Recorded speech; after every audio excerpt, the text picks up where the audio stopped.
Anong ginawa mo? Look what you've done. Ha?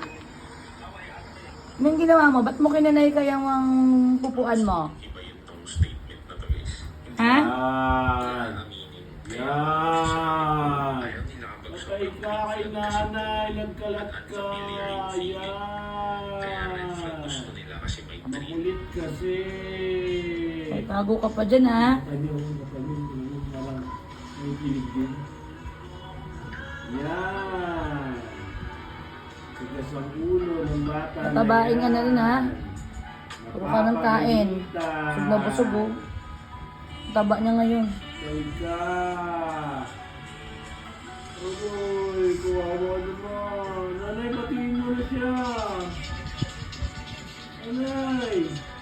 Ang kalat, oh. Ayan, nag-iiyak na siya, oh, Katie. Katie.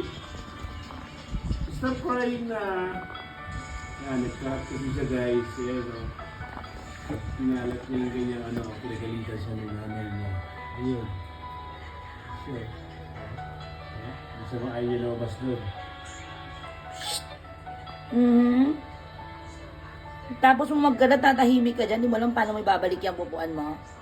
Ayan. Patay.